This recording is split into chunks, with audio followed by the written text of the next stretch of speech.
Hello, welcome to Retro Toy Princess. I am Allison Troy, and I'm getting started a little late. I do apologize Retro Toy Princess. I am for that. Allison Troy, and I'm getting started a little late. I do apologize. Retro Toy Princess. I am Allison Troy, and I'm getting started a little late. I do apologize. Retro Toy Princess.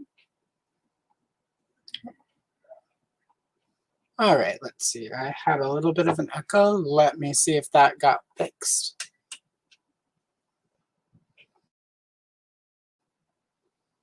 All right, still getting an echo, or is it fixed? I had this open on my computer and didn't mute, so I think that's what was going on. Let's see. Perfect. All right. Thank you, Chris. Hello, shiny plastic people. Hello, Cobb. Good to see you. Thank you. Yeah, that's sort of what happens. When it's just me, I don't get to practice everything. So anyway, I am starting a little late. I apologize for that. I have been redoing my area where I film everything, and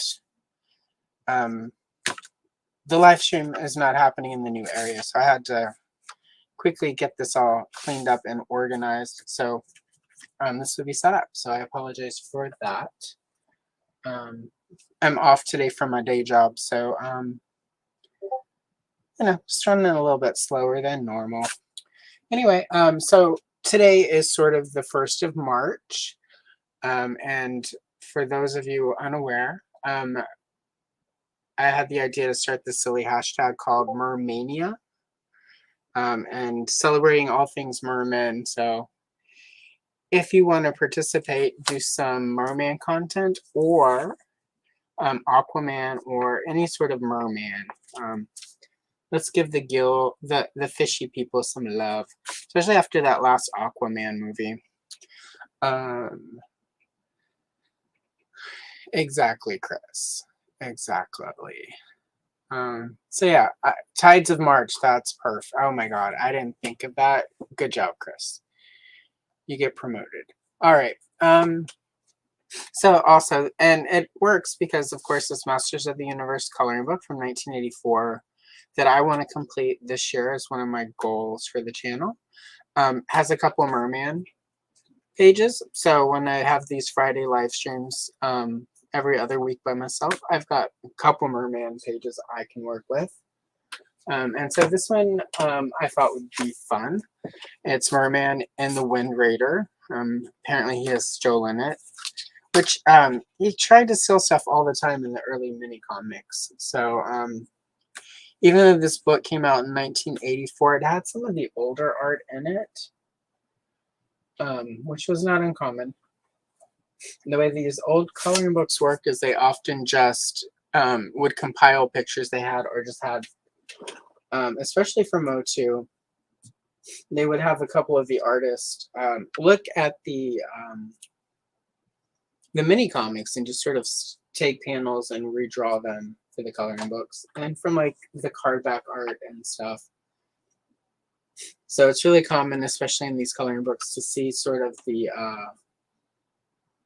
same 2 or 3 page pictures sort of replicated over and over. So, and I'm going to start out, we're going to do the sky in the background. I'm going to break out the Star Droid Gold because I like using these for backgrounds. And these are a quote-unquote budget pencil, which is fine. I enjoy them. So, as you can tell, I use them quite a bit. And I'm going to do a green sky. So, it's pretty dark green. I don't know if I want to go that dark. That's a little too... Also, it's more of a lime green. I think this is going to be part of it. And then... yes, this apple green. So I'm going to use... It's called Easter Grass and Apple Green. And I think... And this is avocado, and this is a little darker.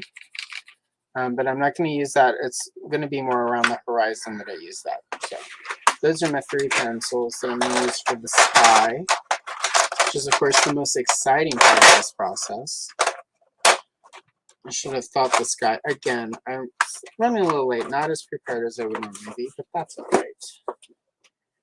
Art is sometimes messy and a little noisy.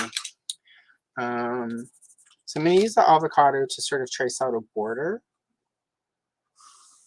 Just so that I've got some lines to stay in.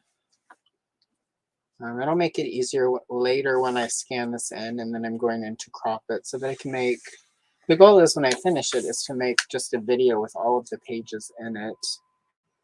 And so there's like a video for the whole book.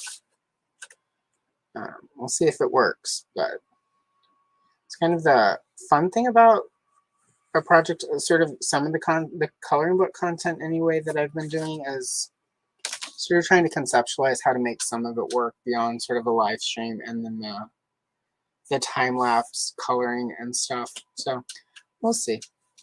There's not a lot sort of of content that sort of does what I do right now. So I kind of get to make it up as I go, which is both cool, but also sort of daunting because there's nobody to be like, oh, well, this is how they did it. I can try it and do it better. Or, you know, like do my own thing with it. I don't necessarily know that what I'm going to do is the best way, but gotta try it out. And so I'm going to go in with this darker green sort of down here at the horizon.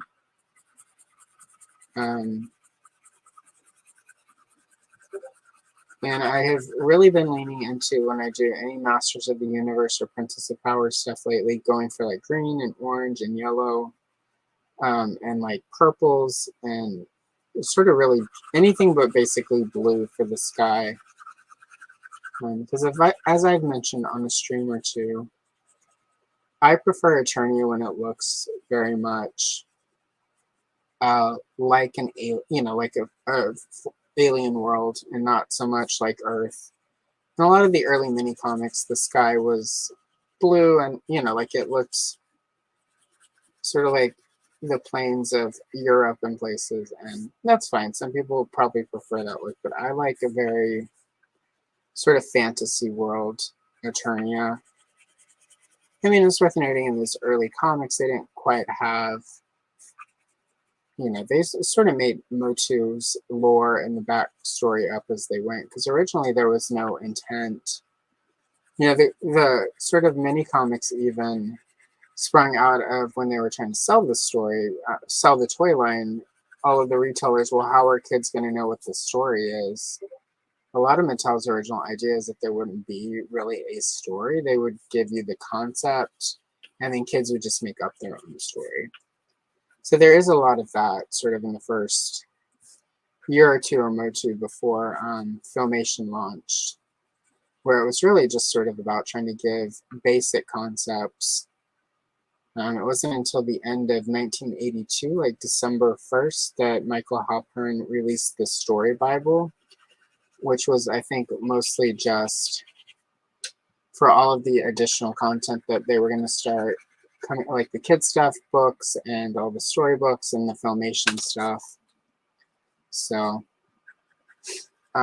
yeah, it was a lot more loose in the beginning, but because of that, some of the art, it looks a little almost like some of the early artists were like, oh, well, maybe this is medieval Earth, because if you have spent any time at Battleland Blog, and you should, Adam mentions in a lot of the art, Rudy Obrero wasn't really given story. He was just given sort of the action figures and pictures of the prototypes, and just sort of made art, which is why you've got things like He-Man attacking Castle Grayskull with the Wind Raider in the art, and Skeletor sort of in Castle Grayskull in the box art.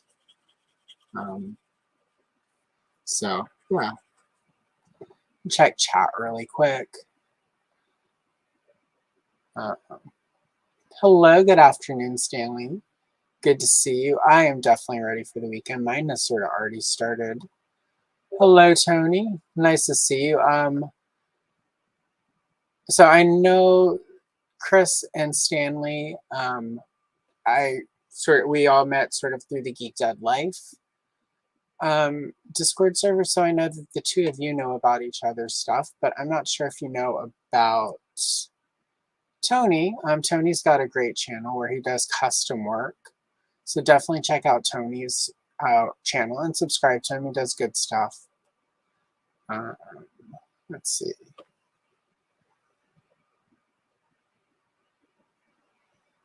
Yeah, basically, yeah, I agreed, Chris. It's like if you don't have the multimedia, nobody wants to touch it.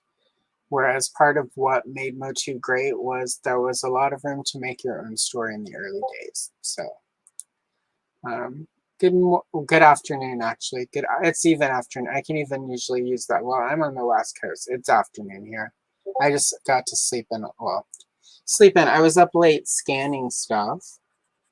I got a bunch of really cool old coloring books over the last few weeks, and I finally took some time last night to get some stuff scanned. And when I say cool, I mean it's obviously stuff I find cool.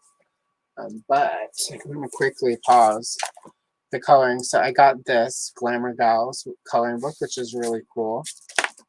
I'm probably gonna do some flip through videos on some of the stuff because it's that cool. I got this. The only disadvantage to the Star Wars dip dot set is the first page of it, which is the one here on the front of the box, the X-Wing versus the TIE Fighter. Not here, so I only have 15 of the 16 pages in it, but everything else is pristine. It even has the paint. So I'm definitely doing a video on Kenner and their dip dots. So I got all of that scanned last night. Plus a few other things that I'm holding back because it's perfect that Alex is in chat, because one of the things that I was working on scanning last night, I'm going to share some of the scans with Alex, Black Phoenix, and he and I are going to collaborate on some content because Alex is launching his channel. And well, he's had it for a while, but he's finally starting to do more content. So definitely go check out Black Phoenix's channel. Will help, especially in the early days of a YouTube channel. It's really important to get people to sort of follow you and give you that feedback to help encourage you. So definitely go follow Alex. He's making great stuff already, but once he unveils his full content, it's going to be pretty good. So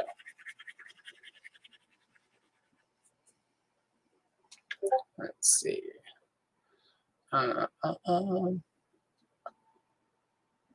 All right, there we go. All right.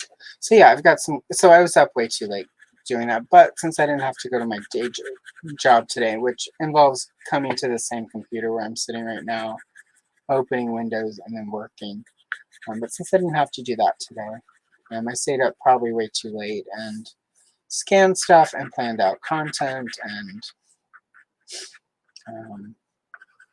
yeah, it's pretty cool. I was looking at dates and stuff a few weeks ago, and I started making content regularly on YouTube on July 1st. That was when I did my first time-lapse coloring short. And then realized I liked sort of working in that format. And the potential for it, especially with as many pages as I had to color. Because at that point I had been working on only long form videos. I still have like 20, 25 Princess of Power coloring pages for long form videos that I need to edit and make videos for. So I've got plenty of long form content. So anyway, on July 1st, I did my first short, liked it, decided I would do 30 days of shorts. It started on July 14th, which then became 60 days, which then became 90 days. And here we are on March 1st, and I still have about a month and a half, 2 months worth of daily shorts content. So we're going to keep doing daily shorts for a while. But right now, I'm going to do them through March 31st. And then I'm going to take a pause from daily shorts. I'm going to still do some coloring shorts with the time lapse, but I've got a couple ideas on how I can play with the format for shorts. So I'm going to release some of that content in June. And then on July 1st, which celebrates the first year of content, I'm going to do a sort of special short. And then on July 14th, we're going to call it Season 2 of Retro Toy Princess. And then I'll be doing more shorts, of course, but I'm going to change it up a little bit from how I do it now. Right now, there's not necessarily a focus. I just color a bunch of these old books and then do the pages. I'm going to be a little bit more focused with it. I want to try to play with serialized storytelling through them. A lot of these old coloring books have actual stories in them. So I'm going to see if I can do something so that there's like a story happening in the pages. So it's pretty exciting. I'll talk more about it the closer we get. I'm still conceptualizing a lot of it. But get some coffee. So yeah, I'm just doing a green sky because it works with Merman and sort of the Wind Raider. Those are sort of darker greens. So I think this lighter green is going to give it a nice, help them pop a little more, especially because I'm going to do the clouds sort of like in a yellow shade, yellows and oranges. And so, all right, and we have a pretty basic sky there. Sharpen really quick this Easter grass and go through and just add some more to the Easter grassiness of it all. I will go ahead and talk about it because I've been trying to wait because you don't want to get too excited, especially with how subscribers can work. But I am been at for a week now over 500 subscribers, which is really cool. Thank you. I'm pretty sure everyone here right now is a subscriber, so thank you. I appreciate your subscription, and everyone in chat at least is pretty good about commenting when they watch something that they like and giving me feedback. So I appreciate that too. So don't quite have the watch hours yet to do things like memberships and stuff, but I'm not that far off. So if you are a subscriber and you're watching this and you would be interested in memberships, message me and tell me what kind of things I could offer for. I'm not going to do anything expensive. It's going to be sort of the basic, like no membership more than $10 or whatever. There are some people who have like $30 monthly memberships, and I'm just like, but why? It's a little, but I guess if people will pay that, but I just don't have the time and energy to do $30 worth of membership content because, you need to offer something for that kind of money. But anyway, if you are a subscriber and you are interested in memberships when I can offer those, feel free to message me with what you would like to see. Like, what could I do that you would feel would be worth $1, $3, whatever it is. And and that way I have an idea of what I should offer and that way I can make sure whatever I offer is within my bandwidth. Because there are too many YouTube channels, even a few that I've unsubscribed from a few channels recently that offer things like membership. But I'm going to be honest, like, if I'm paying more than $1 for membership, your little membership badges and funny emojis, it's not quite worth $1 or more. So there's shade, but it's just, that's my value. Like 99 cents, yeah, that's fine. But if I'm paying more than $1 or whatever, and you're not bringing the content, I'm going to spend my money elsewhere. And there are so many small creators that I enjoy who do great work that, they can use that dollar and are actually doing content I think is worth a little bit more. So anyway, Hello, Crusty Old Crow. So far, so good. How is your day going? Also, Crusty Old Crow has a channel. Definitely check his stuff out.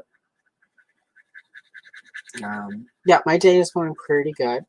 Started a little late because I just sort of been a little lazy today, but that's okay.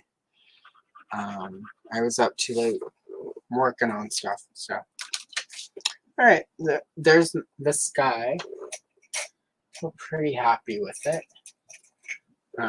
Normally I wait to do stars and stuff at the end of the process, but I'm gonna go ahead and do a few stars now. And I'm gonna do red, just because I think red stars are gonna stand out a little bit more against the green than if I did the normal white. And this is just a really inexpensive acrylic paint pen. I also use these for custom, so whenever I do start sharing my custom work again, this is the same pen that I use to color. I don't, I know a lot of people use sort of brushes and stuff. I like sort of I just do better with a point, a tip, just the tip. But, I've got some red stars back there. And where is... So the white paint pen that I've been using finally died yesterday. So I'm using a new one, which of course is not quite broken in, so I'm not sure. A little bit of white that I'm going to put in here. It's going to be a little bit chunkier than I like, which is not great. Yeah, and that is the disadvantage of that green, is the white's actually not even showing up, so we're not going to bother with that. I do have this fabric marker though, so we'll do some yellow stars, and that'll show up.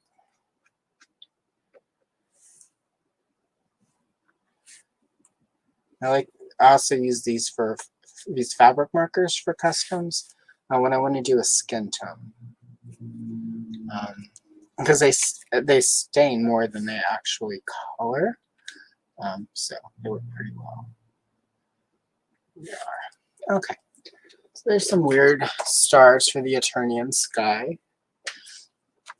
Now I'm going to do these mountains, and then we'll move to the cloud and do Merman last. For the clouds, I want yellow, because that'll work well with the green, but also stand out from the green.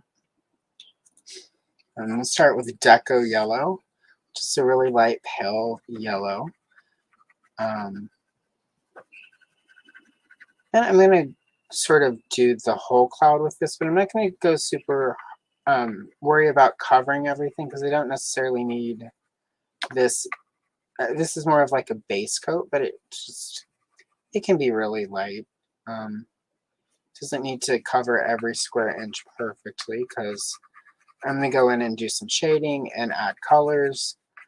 So this is just sort of my starter base coat, sort of almost like a primer, but not quite. That's how I think of it, but it's not really a primer. I like to misuse art terms in my head for what I'm doing. It makes sense to me. So try to clean that up though when I'm doing a video and talking to people, so that you guys don't use terms incorrectly, because we all know there are art snobs who will jump on you on the sec. I mean, the internet is full of, gosh forbid that you type too fast and do you are instead of your, because you're typing so fast. I mean, I've called people out on that in arguments whenever I need to point out they're ridiculous, but we've all done it. Hello, Rhea Black. Well, thank you. Hopefully it makes your workday better. Graph, yep, evil fish lord of the sky. He's a flying fish.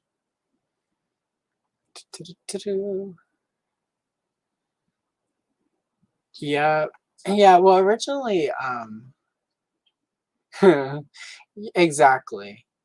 It's funny you mention that, because originally the Wind Raider was intended to be a lot more than just the Wind Raider. And I do know at one point there were designs early on for there to be like a Water Raider, and you'll see that in some of the classics art that happen. And Axel has drawn a few times, I think. I don't know if it's been in any official art that he's drawn, but I do know there have been a few times where Axel has shared art where he's drawn like a Wave Raider or whatever. I think they called it Wave Raider. And it was dark blue, and it had a different, one of the different designs for the,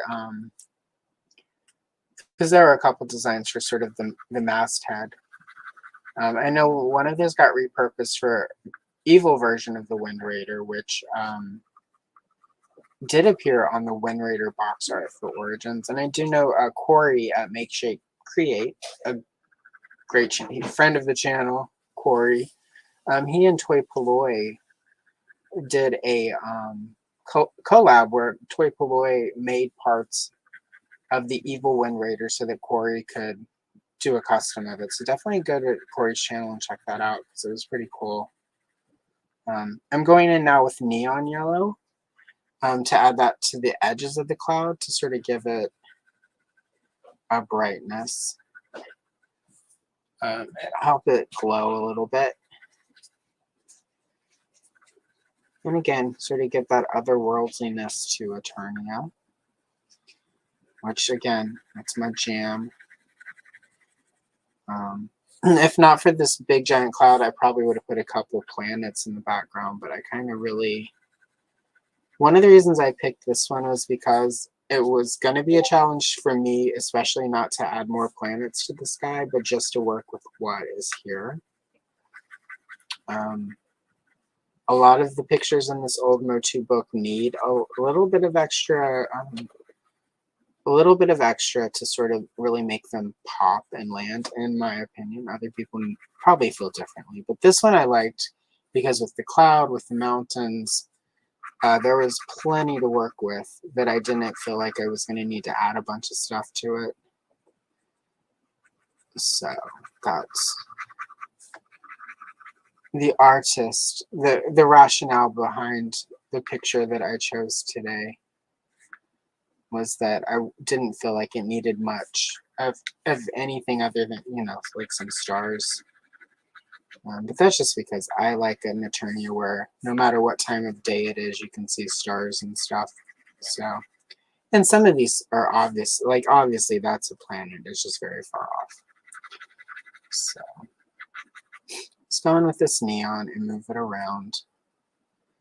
And sort of the brightness of that, at least for me, everyone's tastes vary, but I like sort of the greenness, how bright the green is, and then this neon, this light yellow and the neon of it.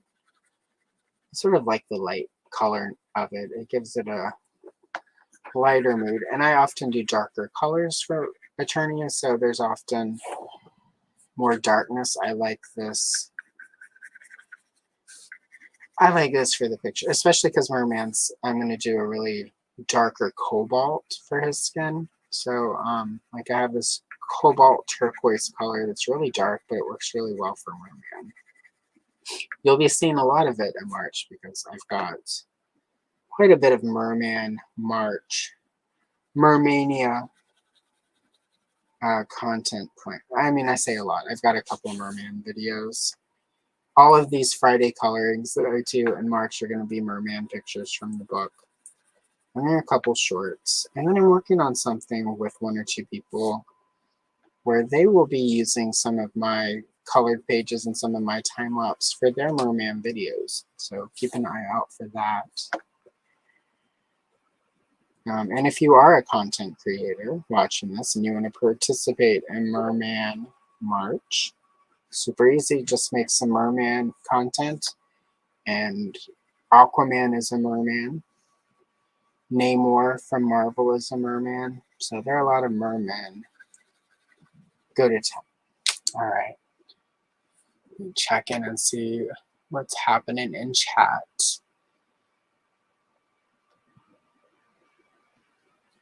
That's a good question, Crusty Old Crow. Um, these days, strictly as a hobby, I used to be really serious about it, and I had a hard time with art in college. I had sort of, you get one or two bad professors, and it can ruin everything for you. And I got one, and it sort of ruined it for me. Um, and also, like, it's really hard to make like, it was at a time where it's like, it's not easy to make actual living as an artist unless you go into something like commercial art or marketing or whatever. Um, and even now, those jobs are sort of hard to come by. There's not as much, especially as people move into AI. So I just, and I kept getting sort of cool jobs doing cool stuff. Um, but always on the side. Like I was always, like I've been doing custom, like for instance, when the Phantom Menace came out, like I was for a little bit selling custom Star Wars figures on eBay to basically, like pay for my eBay habit because I was buying a lot on eBay in those early days. Um, and then for a little bit in the late 2000 and like 2000s, early 2010, I think I for a little bit did an online comic, but it never quite landed, and I never felt like I actually fully reached a good point with it. Like you have to do an online comic, you have to, you know, like you should probably know your character, and I just didn't. And it was kind of hard with having a day job. And at the time, I was doing a lot of work with nonprofits, and had a very, very active social life. So it was really hard to properly fill it with art stuff.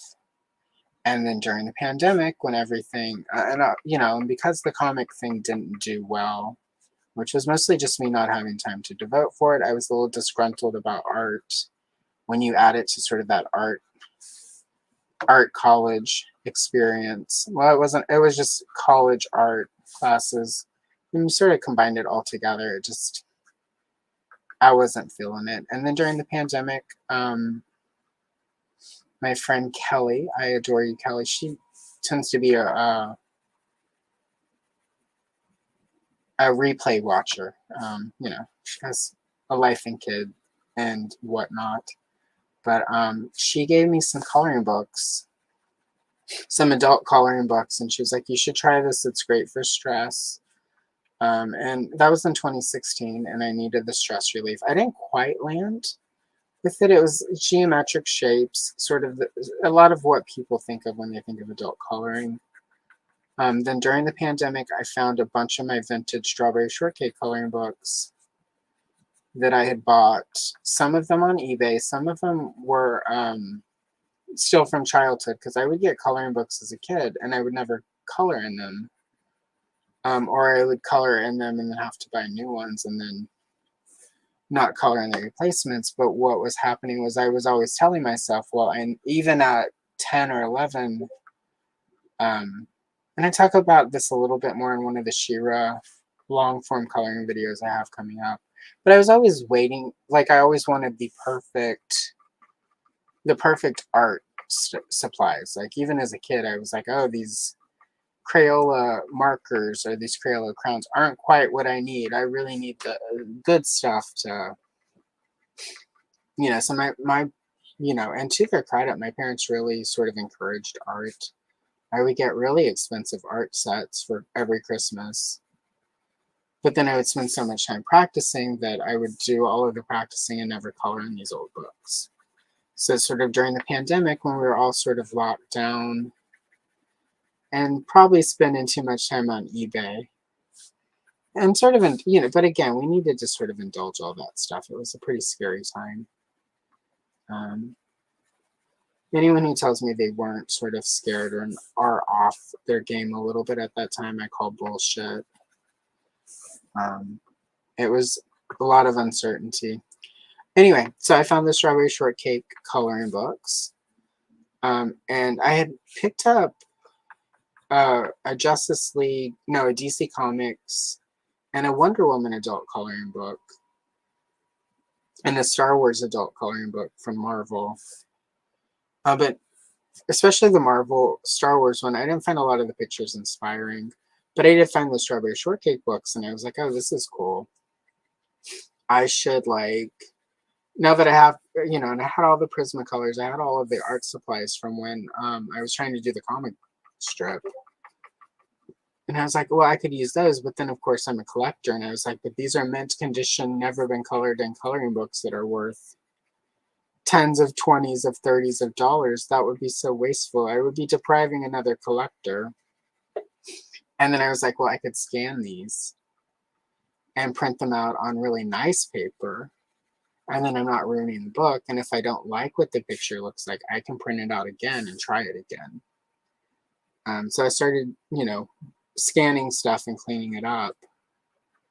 And during the process of trying to, and then I found an online retailer who sells old coloring books. They scan and clean them up as well. And I found the She-Ra coloring book that had been the last coloring book I bought as a child that I never colored in because I needed the right materials. Again, some of this will be in the video. So I bought that. I bought the book and I started printing out the She-Ra pages and, you know, basically practicing on them. And then I was trying to figure out how to do a certain effect, and I was just like, well, everything's on YouTube, and found all of these sort of adult coloring channels where people were like really serious about adult coloring. And it was amazing to me because, you know, there are people who really spend a lot of time and energy to like build this as a craft. And I was like, that's amazing. And I watched them. And I realized there were people who will watch you color stuff on the internet. And I'm like, well, of course there is. And then I was like, well, let me, you know, like, what sort of content is there for, you know, like, surely somebody's doing old coloring books from the 80s. And nobody was. And I was like, okay, well, I knew at that point too, I wanted to do some YouTube around sort of my collecting and stuff. And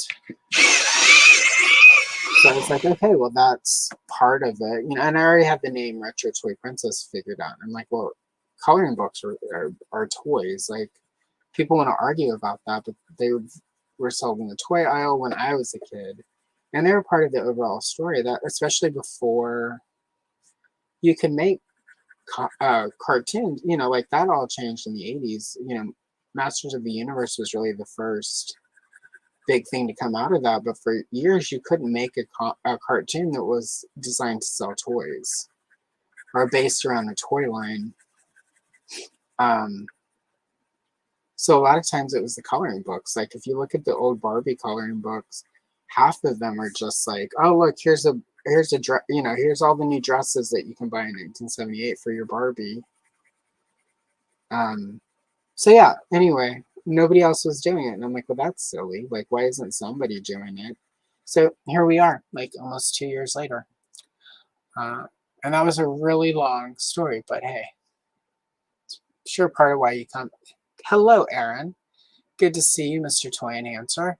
Aaron and I are talking. Aaron and I have a sort of collaboration that is in the works for this year as well.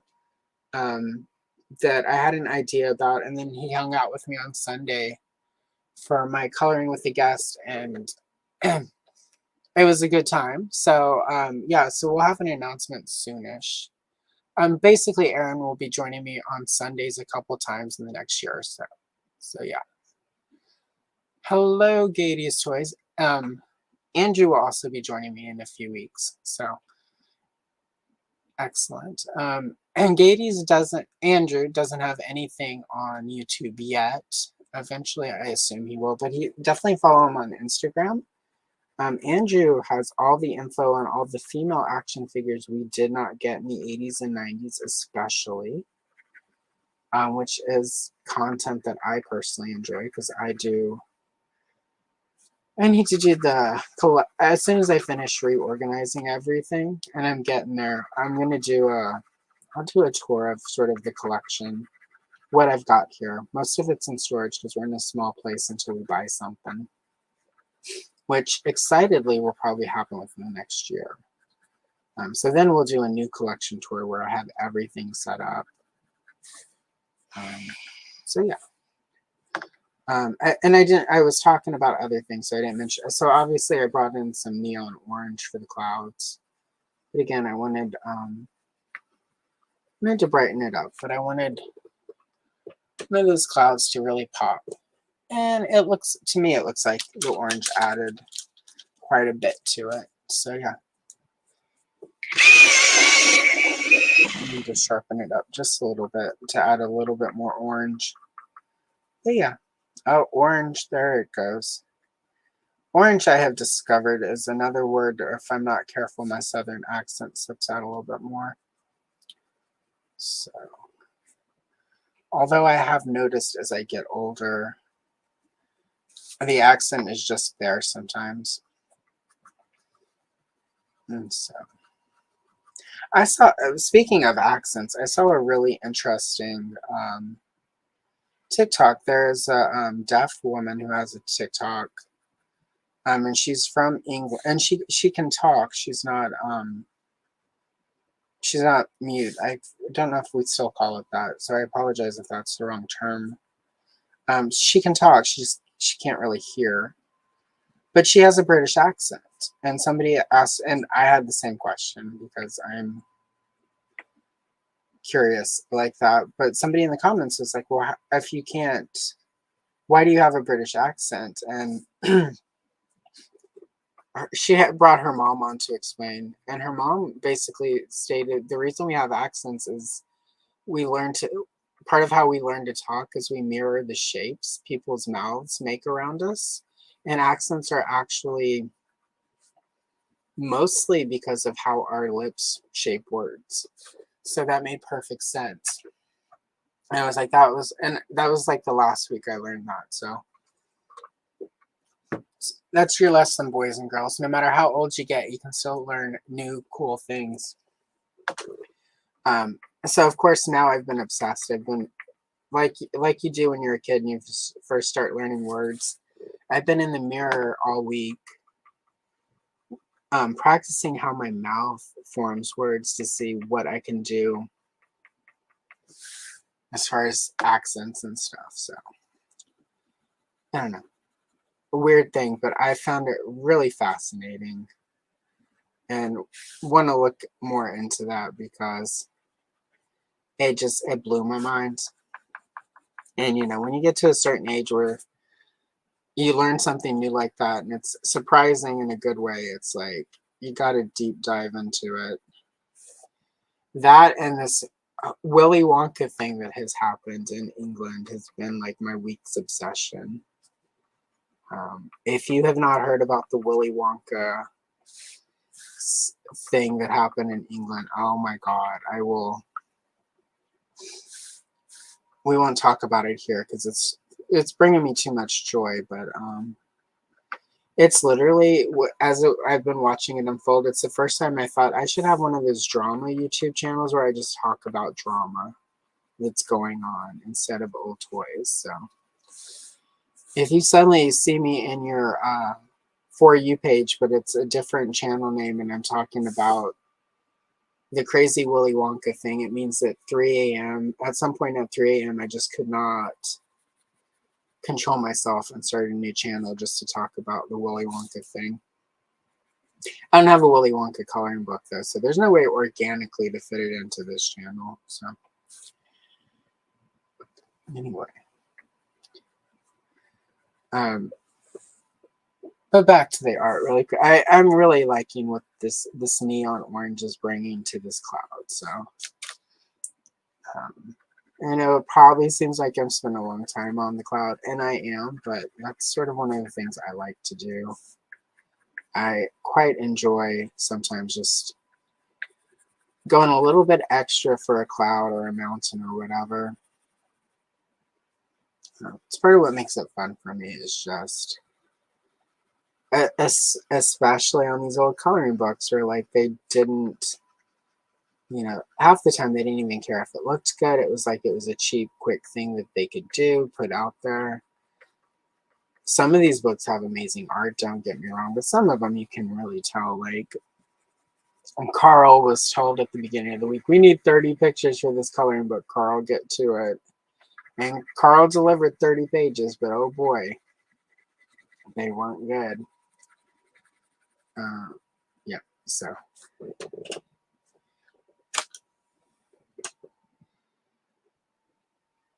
Yeah, right. We don't have one yet, but and this is the one tidbit I will drop right now about the Willy Wonka. So much of it was AI that there's no, like, the evil people who are just doing AI to like ruin art. Like, I'm surprised there's probably already, if I go look on Etsy, some Willy Wonka things. Bob Ross I love Bob Ross. Like, I would come home in my 20s from the club and or a bad date, often a bad date. Because that's what your 20s are, bad relationships, bad dates, and Bob Ross at 2 a.m. But yeah, I would come home and Bob Ross would be on. And I don't know. There was just something about his voice. It was always so reassuring, and I really, and he made art really accessible to people.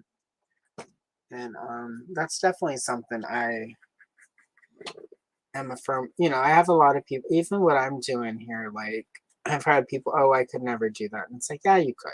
Like, everybody has the ability to be artistic. You're never going to be Leonardo da Vinci. There's only one. You may not be that good, but you can get some pencils and get you a good coloring book and just give yourself that little time. People who are creative are happier, and it's like just picking out colors and doing a page. That's creativity. So give yourself creativity. And I know I'm preaching to the choir because I think everybody in chat today mostly does some sort of custom work. So you guys know. I don't have to preach to the choir or whatever, but it's fun to preach to the choir. So anyway, that is my hypothesis. People who are creative and do like custom toys or art that's related to their toys, I've noticed are happier fans. I see less of those people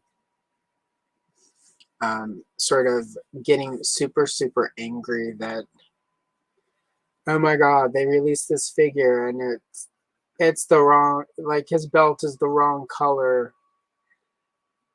Hasbro must pay. Like, I see so much less of that among people who are creative, because if you're even a bit creative with your toys, like, you can repaint the belt, or you could take the belt from another figure and swap it. And I don't know.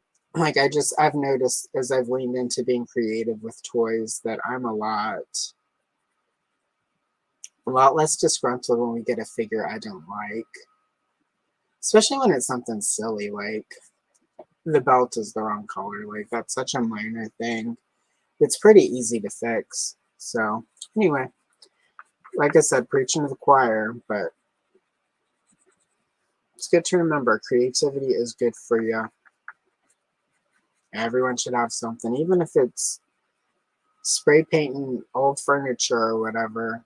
I have a friend where that's her creative thing. She buys old furniture and she strips it and she repaints it and refinishes it, and then keeps it in her house until she's ready for new furniture, and then either sells the furniture or gives it away to friends and family and starts all over. So she's much happier when she's doing that. So be creative. And again, you are right, you will never be as good as Leonardo da Vinci was, but you'll definitely be as good as you are. And Bob Ross was a big proponent of that. Like, that's why he did that show. Like, his idea was anybody could follow those tips and make art. And yeah, so I also liked how you throw off color. I think sometimes I try to emulate. I mean, like, my off color stories are obviously true, but I do know there was a night or two where I would watch Bob Ross and I would have to do the wait, what did he just say? Like, how much did I'm still drunk, right? But he would slip some off-color stories in there every so often. And it was PBS, so you couldn't just, like now you just rewind and rewatch it and like, okay, yeah, that is what he said. Back then it was just live. And you just spent the rest of that day like, wait, did he really say what I thought he said? And so there's a documentary also on Bob Ross that I refuse to watch because I'm afraid it's going to have horrible things about the man, and I just don't want to know bad stuff. He's way too cool. And, way too important, in my opinion, to my creativity to find out that he was a terrible person or whatever. I mean, everyone's terrible in their own way, but I don't need to know. There are enough terrible celebrities I'm aware of that. I mean, quick reminder. Let's get the banner. Moby is trash. So I go one more time just so that everyone's aware. Yep, there we go. All right, we got that out of the way.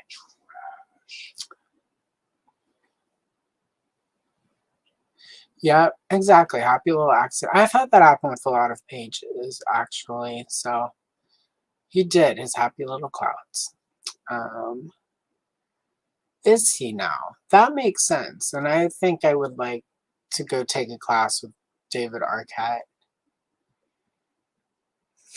Right. Yeah, exactly. And there are a lot of people who get a lot of views off of that and they play into it, and that's if that helps their day, then good for them. We love that for them. Okay, see. All right, so I might watch it now. Yeah, I do remember that was part of the story that I had heard, that he was some sort of a combat pilot or he saw some stuff in the war, and um, which I like that story. So that's kind of also why I've avoided anything that might be bad, because he just, it's like Tom Savini who does all of the horror. Again, there's not a lot of space for this kind of content on my current channel. Although you'll be surprised because I do have a way to maybe work some of it in. But when I hit like 12 or 13 and puberty arrived.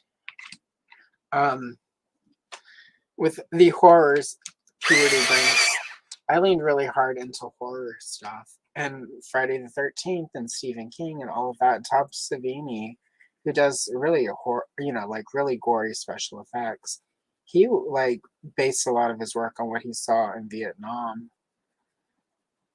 And it's just really interesting. I mean, obviously like the horror stuff is pretty intense, but it just was interesting with what he saw, how instead of internalizing it and him, it really messing him up in a way where it's like a lot of people who came back from Vietnam were messed up. He took it and processed it and did, I mean, some people probably don't consider special effects art. I mean, like it's like magic and art and all of that. But it's just interesting. Like instead of it really, of course we don't know celebrities in their real life. He could be really messed up, but he doesn't come across that way in his interviews. And stories that people tell about him, he doesn't, nobody says Tom Savini is a real monster or whatever. But it seems like he also took all the horrors he saw and he processed it into this art form. And he really sort of created sort of especially in the 80s, there was that period where special effects artists were like rock stars. So,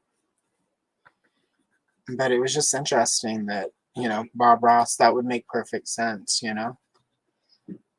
You can go one way with it or you can find a way to process it differently. So, that is a good lesson, I think, for all of us. Sort of fits into the Carrie Fisher philosophy too. Like, I don't, her whole, you know, like if my life wasn't funny, it would just be true. And the way she would sort of like turn all of her strife and all of her hard times into like comedy or rework it so it was a book or whatever. It's definitely something I've been trying to lean into. And again, it's made a huge difference in how I process stuff. You know, I could focus on how terrible all of my ex-boyfriends actually were, or I could just call them all Carl and turn them into shtick. Makes it so much easier, you know? And then we all laugh at them like they deserve. Carl. Anyway. Yep, exactly. That's a good, yeah, Silver Bullet is one of my favorite. Like, I like werewolves. There haven't been, in my opinion, a lot of good werewolf movies. Um, I always jokingly say they're like five. But The Howling and Silver Bullet and American Werewolf in London are like my favorite 80s werewolf movies. And the Stephen King story Cycle of the Werewolf that Silver Bullet was based on it's okay, but it was a gimmick. Like it was basically like for a calendar. So it was like 12 chapters, and each of the things that happened in the book were centered around like so Valentine's Day, Christmas, etc. Um, so it was very gimmicky. So when they made Silver Bullet, they actually took that story and actually turned it into a story. Because the story in the book was not. It wasn't even real. It was more of a novella because it was literally made to be like stories with a calendar. So, but that was a pretty good movie. I enjoyed it a lot. One of those movies you taped off of cable so you could watch it over and over later at your leisure.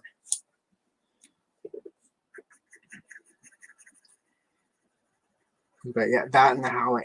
I went recently. The Howling came to. We had um, a couple revival theaters that would play old movies here in the Portland area. And a few years ago, The Howling came back, and I hadn't seen it. Well, I'd never seen it on the big screen because I was way too young to go see that in a theater as a kid. Um, but getting to and it's a good movie. I own it on Blu-ray. But getting to see that on a big screen, it was just as much as I enjoy the comfort of watching stuff at home. Like there's some movies that just land so much better on a big screen. And that for me was one of them. Like it's a great movie, don't get me wrong. Like parts of it are perfect, sort of at home on your TV, but there are parts of that movie that are just, especially when they get sort of out of the city, and they're on the California coast, there are some of those shots that are just, you kind of need it on the big screen just to appreciate like the scope of that setting. So that is my recommendation. If the Howling ever comes to a theater in your area, go see it on the big screen because it's definitely a much cooler experience. Some of it's very dated, but it's hard to be a movie from what, almost 50 years, like the 80s are almost 50 years ago, guys. They're like, well, 44 years ago. So is that right? Oh my God, that is right. 44 years since 1980. But yeah, so definitely though, go see The Howling live at a theater. Really? Tell us more about this horrible werewolf, because there are many, many bad werewolf movies. Ironic, because it's a werewolf movie. Of all the times to be clean shaven, Chris.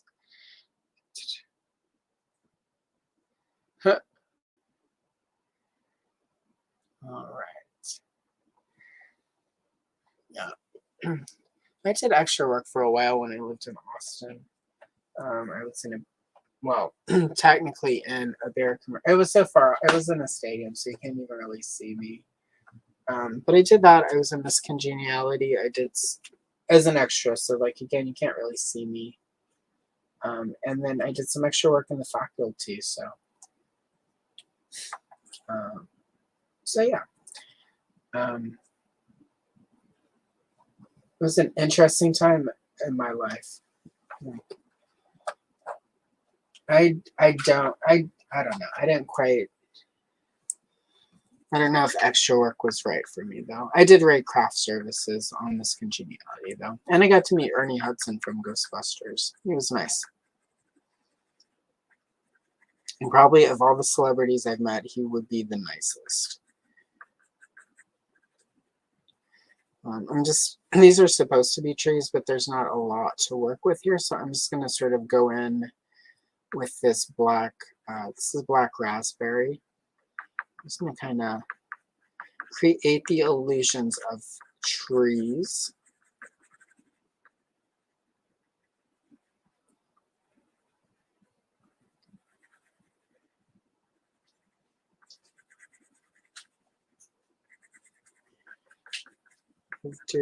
And just sort of this thing right here, where it's just like lines, and then I'll go in and sort of do a little bit of a slanted pattern. It's not really going to show up very well with just this, but I'm going to go in with the darker color and sort of create a little bit more texture for it.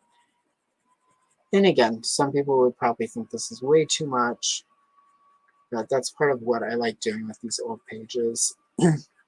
Glossing them up, treating them as though they are a piece. That is something that's actually just occurred to me. That would be a cool idea. I'm gonna find a page at some point this year, and I'll do a big fancy video. I won't do it as a live stream, obviously, but I'll find a page from like one of these books and give it the Bob Ross treatment. Like there's got to be some, especially in one of these Masters of the Universe books, something I can go in and Bob Ross it up. That would be fun. It would be a good challenge. And I've got graphite paper, so I'd be able to take one of these pages and transfer it to like a nice canvas so that acrylic would stick to it. So that's a cool idea. Thank you, Krusty Iker. You helped my brain figure that out.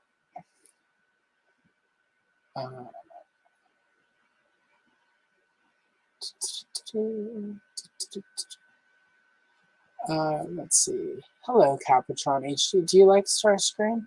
I don't know. Like, I don't. Transformers was not a property I spent a lot of time with as a kid.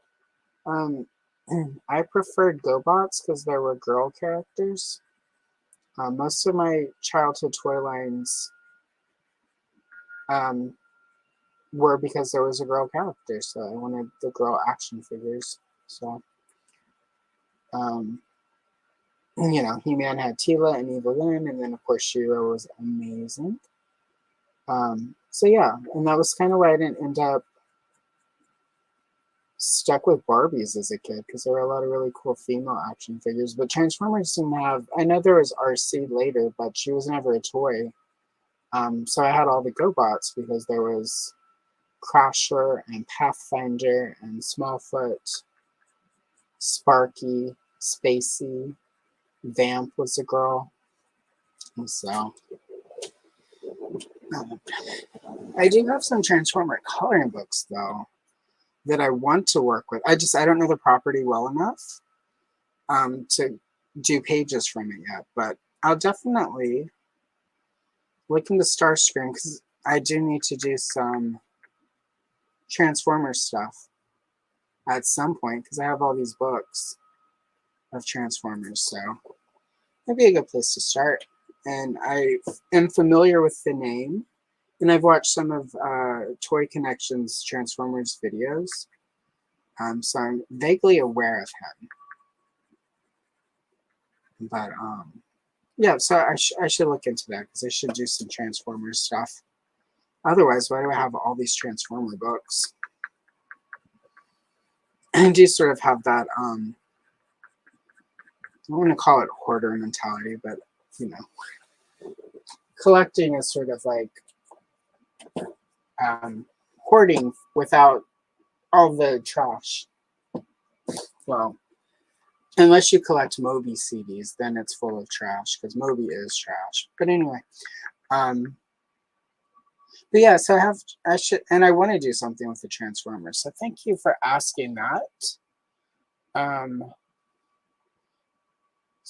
I will now probably do next time I'm bored with all of the stuff that I do, and I'm looking for new stuff. I'm going to spend some time with Transformers and figure out Starscream.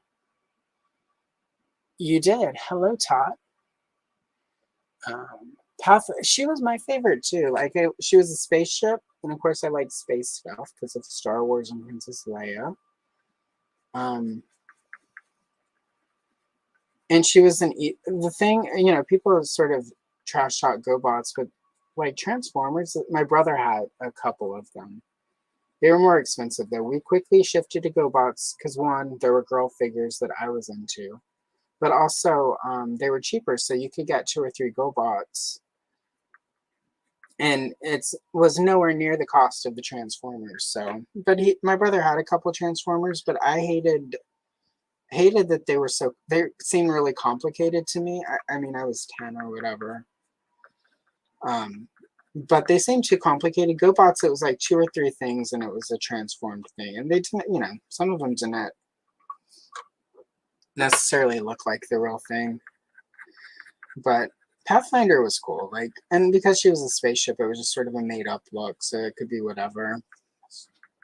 But she was really cool, and she was she was unscale enough with my Star Wars figures that she was one of Princess Leia's many droids. So Pathfinder got double and triple duty and all the other toy lines.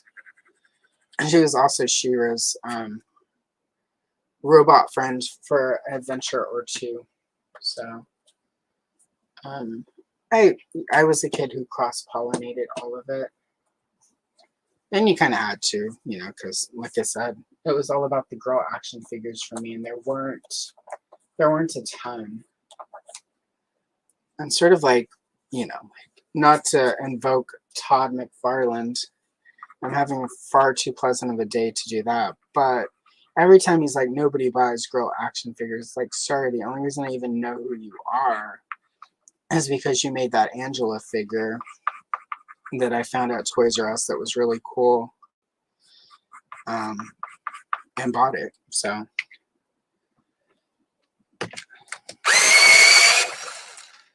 because I remember his work I was always more DC Comics because Wonder Woman, of course, and Supergirl. And Marvel pissed me off as a child when they killed Dark Phoenix. Like, I cried. I was probably too young to be reading X-Men, but that traumatized me. So I stopped reading all Marvel. And then it was around that time, I think, that the Spider-Woman comic got canceled. So between them canceling Spider-Woman, and I think they killed her too. So between them killing Phoenix and killing Spider-Woman, I was just like, I'm too young for. I would have been 5 or 6 at the most. DC, of course, Crisis on Infinite Earths.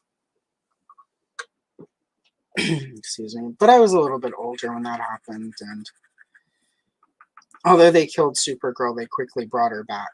So even though she was protoplasmic creature from a different dimension or whatever. Hello, Johnny. Good to see you.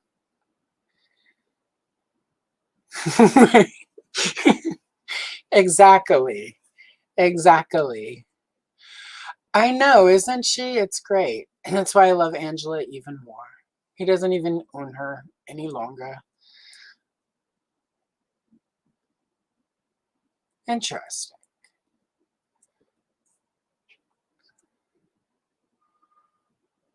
Let's see. Yeah, it's like time and time again, like, well, I'm glad it finally worked out. Like, yeah, I mostly do lives on Sundays, but I'm going to start doing these on Friday. more often. I enjoy having guests, but I also enjoy sort of just sitting here and talking while I work on this. You know, I do. I have their one album that came out with Voices Carry. I liked most of. Oh gosh, her name just slipped away. I like her solo work. She had a really good album in the 90s. I'm with Stupid, and I think that was the name of it. I should double check. It's been the 90s were a lot farther away than they should have been. But then she did the Magnolia soundtrack, which was really good. So I want to say Amy Mann, but I could be mixing her up. But I enjoyed her solo stuff. I liked Voices Carry, but Till Tuesday didn't have a huge discography, if I could talk. They didn't have a long career. Her solo career has been a lot longer, and I've enjoyed that. But when they hit that, I was in the middle of my Madonna, Cyndi Lauper, and the Bangles phase. Those are sort of my three mid-'80s obsessions, was Madonna, Cyndi Lauper, and I even at one point used Kool-Aid to make my hair the same colors. My mom wasn't happy, but a pack of cherry Kool-Aid and a pack of strawberry Kool-Aid, and it washed out. It's not like, the Kool-Aid really lasts that long, and that's why so many of us teenagers in the 80s and 90s used that. I wasn't even a teenager though when that happened. I was still pretty young, but yeah, no. Till Tuesday is a great 80s band, not sort of at the top of my list of great 80s bands, but enjoyable. And I had their their cassette tape back in the day. It would have been one of the ones I upgraded there to CDs whenever I joined Columbia Records and Tape and BMG under 7 different names. And got all those free CDs.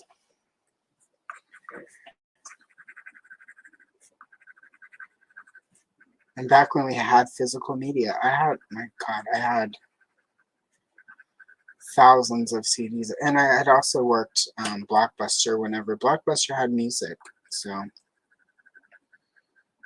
and did pretty much all right.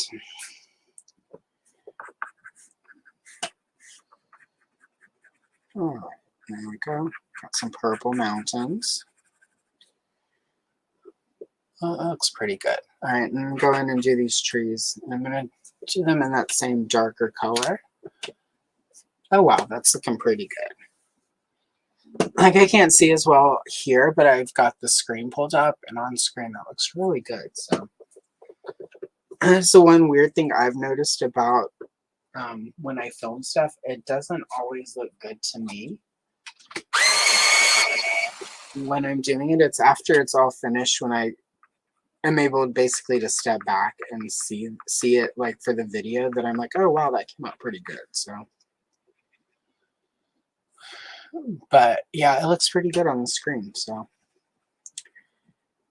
and for once, StreamYard and my camera are not fighting. So I think this is I'm actually using my old iPhone today that doesn't have network services on it beyond Wi-Fi.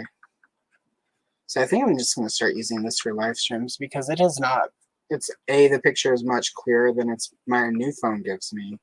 But StreamYard isn't doing the weird thing where it takes over turns on the autofocus. So, and I was just thinking about getting rid of this phone, but it has its use. It's now officially the live stream camera.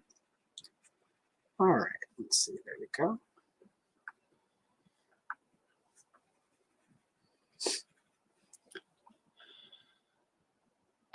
Let's see. Really quick, it is Amy Mann. Yeah. And really quick, let me find and I hope Capitron is correct the way I'm pronouncing it.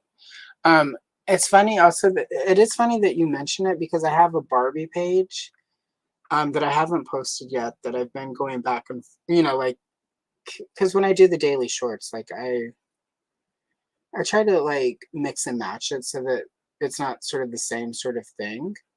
But there is a Barbie page that I've been sitting on for a while with her and Ken, and I want to put it against Voices Carrie just because it would be a little ironic. Um, so it's funny you mentioned that. Like, I think maybe I'll do that this Sunday when I do the Barbie page. Well, that would be because Wilson Phillips didn't land until 1990, sir. And I will say, I have seen Wilson Phillips in concert because they were my favorite band from 1990 to 1992. So I wore the China Phillips, how she had that wedge. Like, that was my haircut from 1990 to 1996. Because Wilson Phillips was my jam. And I mean, like Shakespeare's Sister arrived in the middle of that.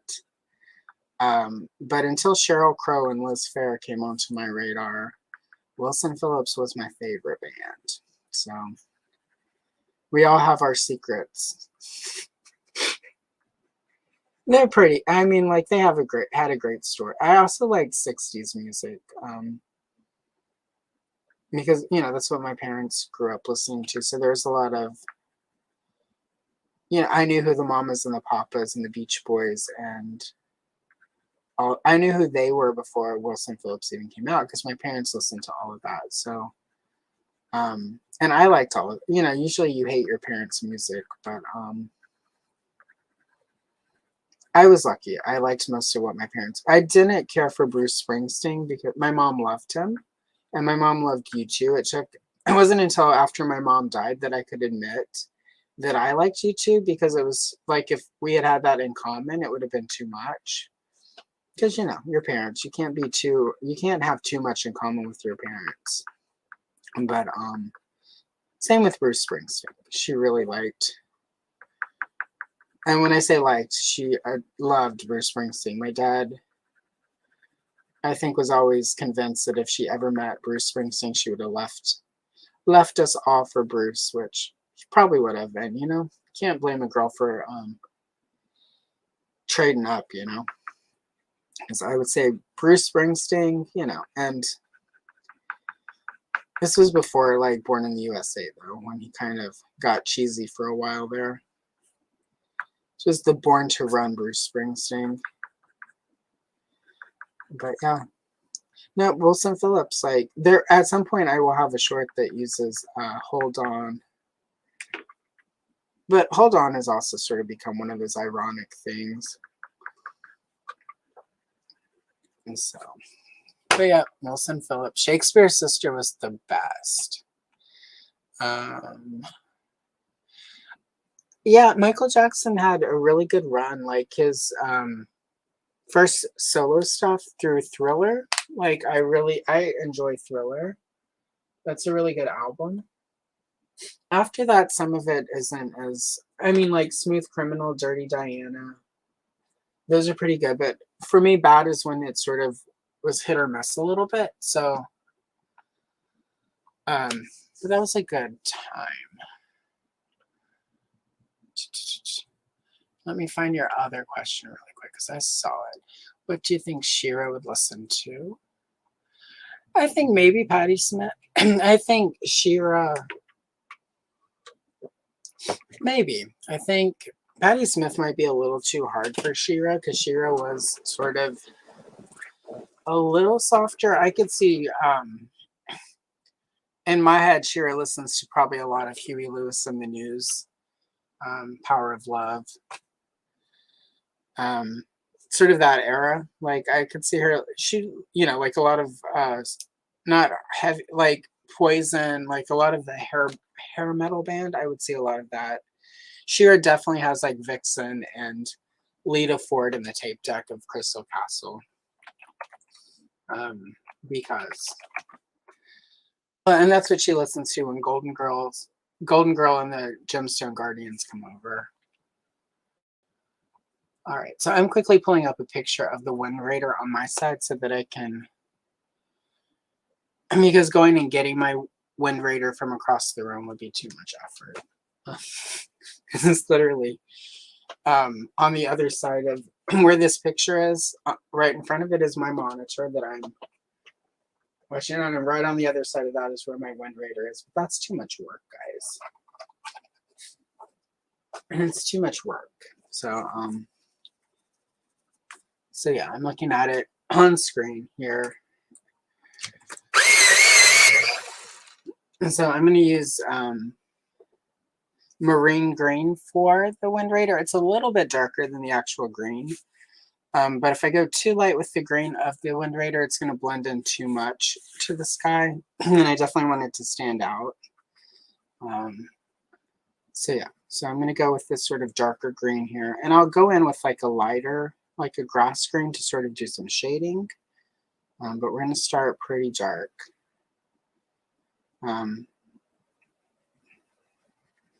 But yeah, so let's see.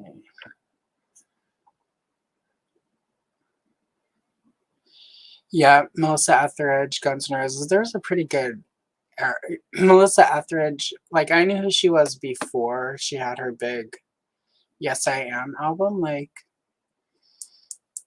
what was the song Somebody Bring Me Some Water? It's a pretty good that was a good album. She had a second album that nobody talks about that was really good.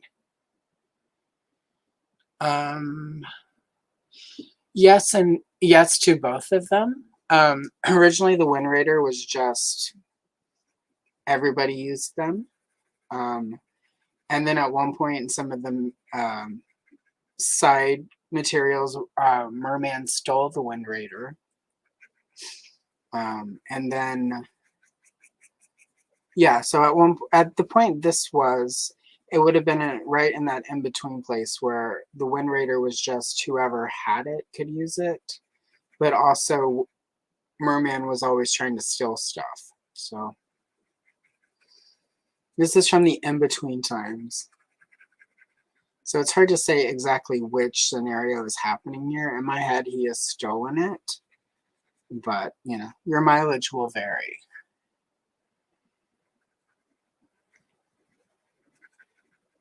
Actually, I may not go in with another color. I'm getting enough because of the paper I printed this on, having a lot of tooth. I'm getting a lot of shading just based on the pressure I'm putting. So I may not need to go in with a different grain on this. So we'll see how I feel though once I get it all. Get all the green down on the Wind Raider.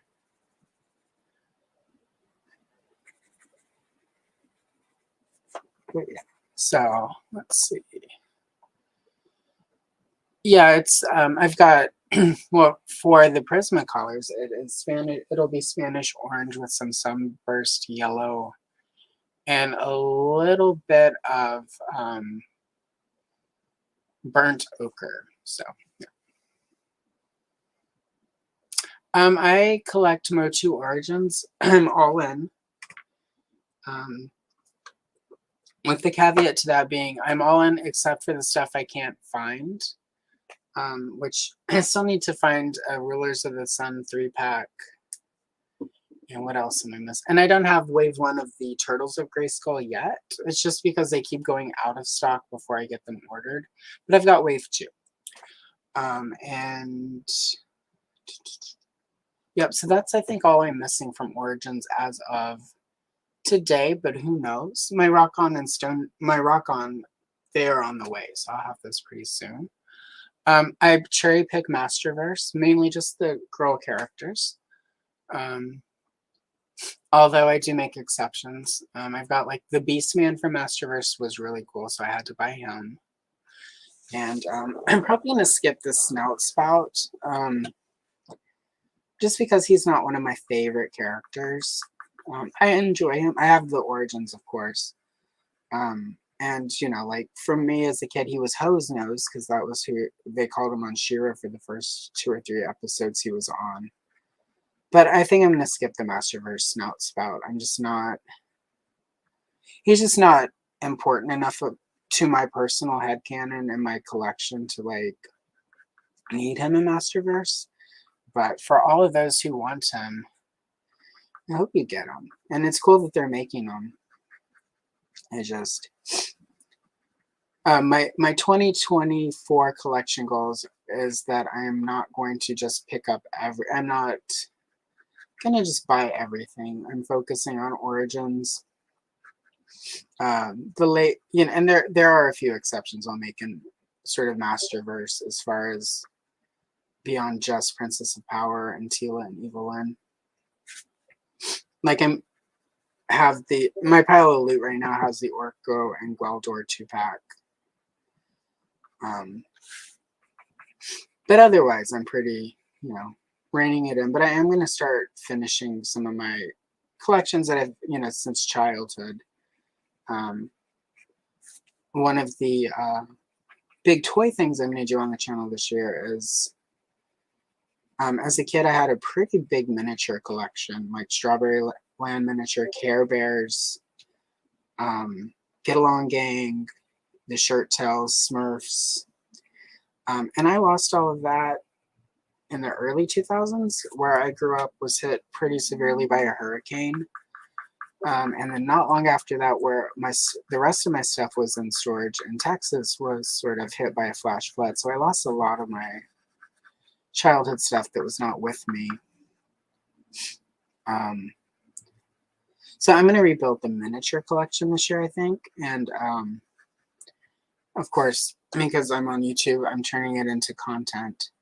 But I'm going to rebuild those. So 2024, I'm focusing on closing out all these sort of old toy lines that I've been picking out for the last, I don't know what, 40, 50 years, since like the 70s and 80s. So I don't want to do that. And I other than sort of the loyal subjects doing the Rainbow Bright and Strawberry Shortcake stuff, there's not a lot of new toy stuff that I feel the need to go all in for.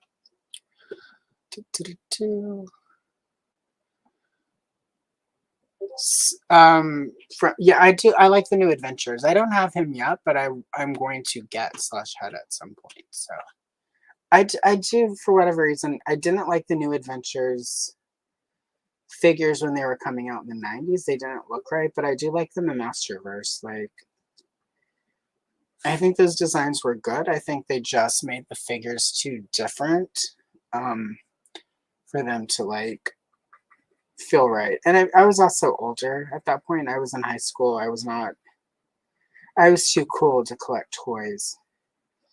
I was busy having a wedge haircut, suede vests, and listening to Wilson Phillips and being very, very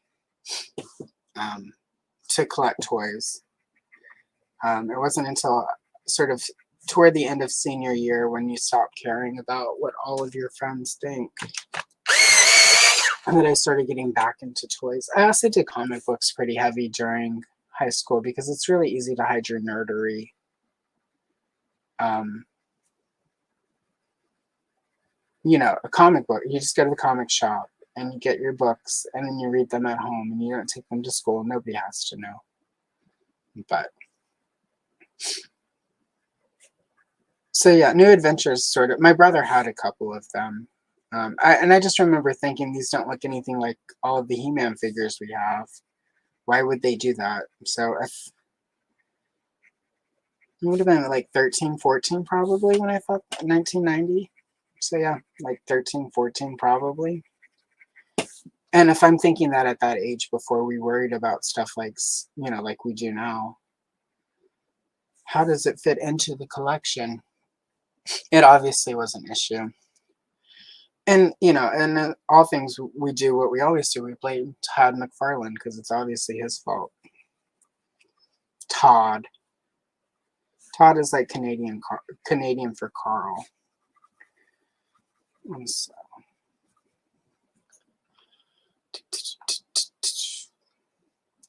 I like the designs now. This is one of the things I did like a lot about classics was how the Four Horsemen took those designs and made them look like MOTU designs more. And so far I've liked what we've seen in Masterverse. Because again, they sort of took the look and the design and they made them look consistent with Masters of the Universe. And so But as individual figures, I've never felt the need to go and collect those at any point. Even at sort of that point in the early days of eBay, when pretty much anything I would just, oh wow, that's cool, let me buy it. I never had that.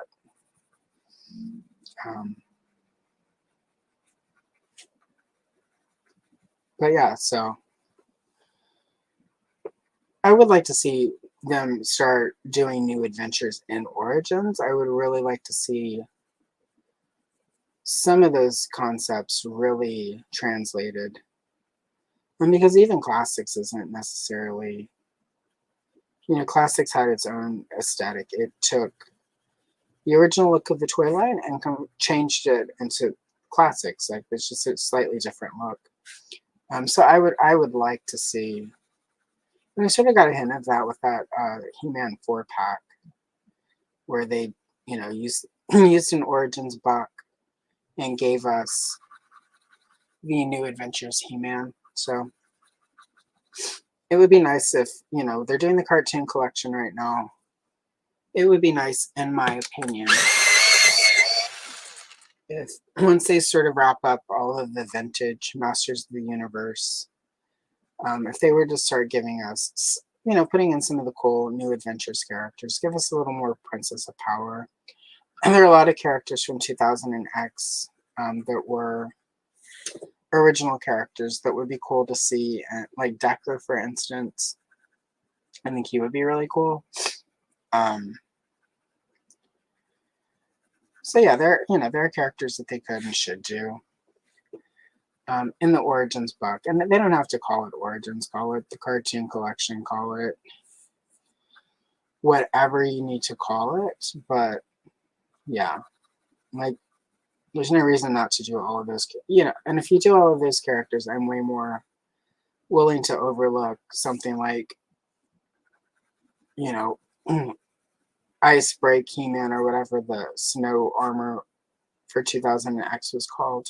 So anyway, so yeah, long-winded answer. I would definitely buy some of the new He-Man stuff. Yeah, it would be cool if they brought in some of those ideas.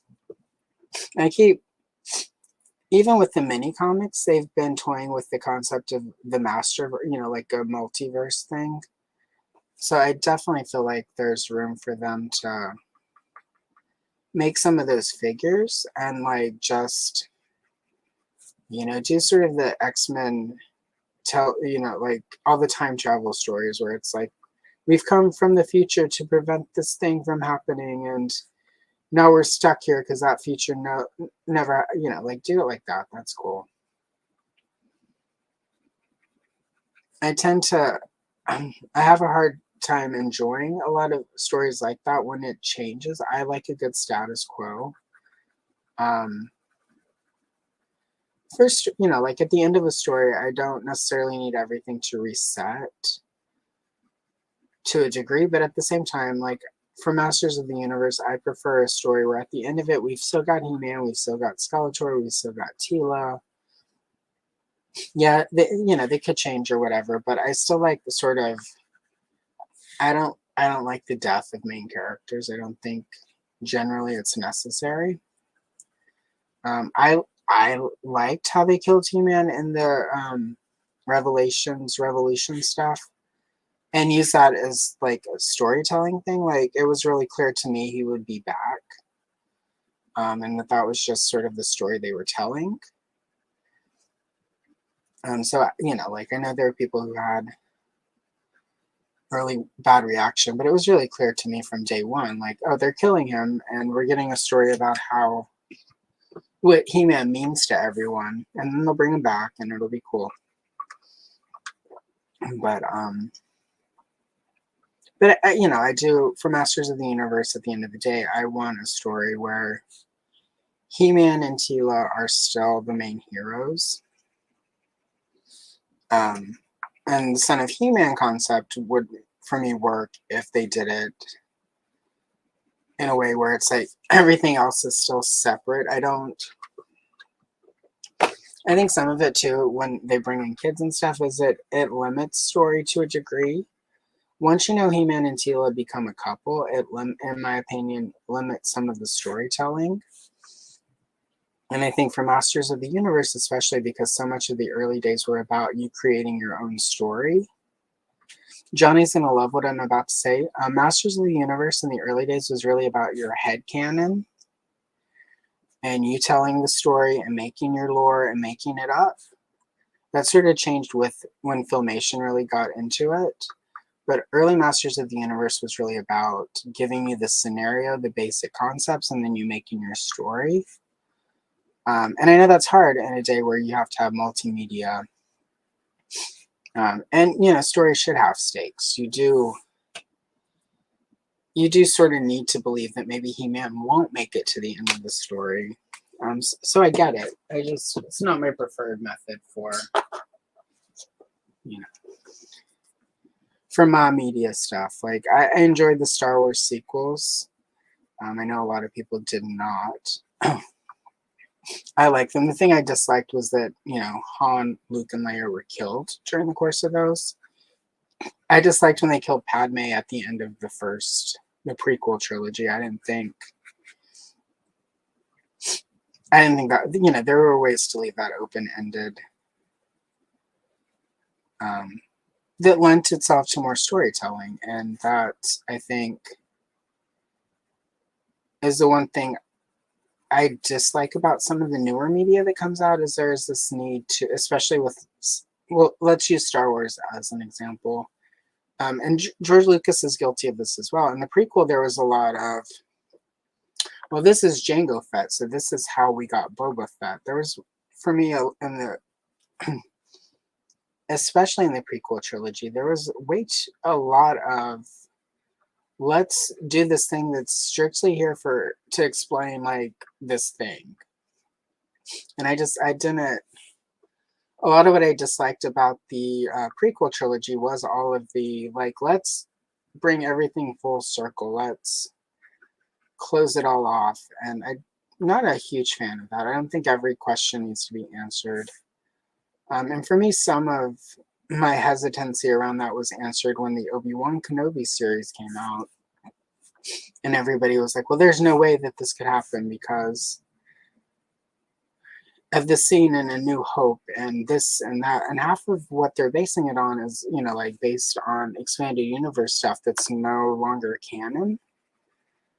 And all that, you know, for the record, in my opinion, all that Obi-Wan and Vader say in that moment in A New Hope is, when I last met you, you were the teacher, I was this, whatever. Like, I can't remember the exact quote. Bad Star Wars fan. And never said, like, the last time we saw was on he didn't say, the last time we met was on Mustafar where you threw me into lava and left me to burn to death. You know, when they meet in Obi-Wan, he's still learning the ways of the Sith. He's still a student. It fits. And I liked Obi-Wan. I thought that was a great, fun series. So, anyway. Long way of saying I hate storytelling that closes doors and ends stuff. And I also realize some people need that. So, it is kind of why I like the concept of multiverses and headcanon. Sorry, Johnny. So that everyone can just sort of pick and choose what parts of a story work for them and have their own story. It's kind of ties into my concepts around the creativity side of toys. Like, if you're making your own story up and it's to make yourself happy, nobody can ever take that from you, no matter what happens in the movie. Like I said, I didn't like that Luke, Leia, and Han died in the sequel trilogy. And in my headcanon, they did not. And in my headcanon, Rey is, yeah. Anyway, we'll save that for Star Wars when I do some Star Wars stuff on stream. I don't want to give away my headcanon. It would upset Johnny too much. Hello, Adam. Yeah, Adam will be going live in about 15-20 minutes, which is about the time I'll be wrapping up. So I may not finish on stream. We're pretty close. I might. Making pretty good time. I'm just going in with this green ochre to darken. I get the Wind Raider sort of as dark as I can get it in places, and then leave the light in others so that it really stands out from the sky. And I'm realizing now as I see this, these are flames coming out of the back of the Wind Raider. I don't know if this is a cloud so much as exhaust from the Wind Raider, which is fine though, because that also works with the colors for it work with if that's exhaust. So that happens to me a lot with these pages where it's like I don't, because of the context of the picture, I don't always get what's going on. So quickly for the exhaust, I'm going to do this vermilion reddish orange. Oh, this is actually red. Oops. It's fine because I was going to put red in here anyway. So I'll just do the red before I do the vermilion. All right, there we go. Some flamies. All right, this is the vermilion. And that's what threw me because I just finally upgraded to a new vermilion because my other was too much of a stub. And it works, it blends in well. Well, it's actually pale vermilion. Let me get the color right. But yeah, so some pale vermilion for the flames.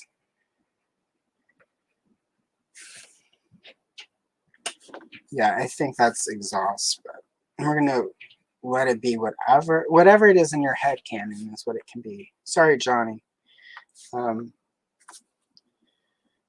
It's both exhaust and cloud. And pollution on Eternia. And then I'm gonna go in. I'll actually go in with this neon yellow and do the rest of the flame. The exhaust flames.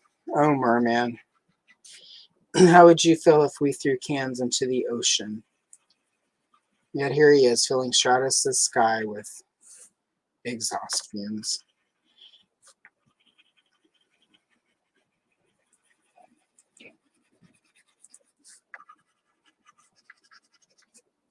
All right, there we go. All right, let's do some fins.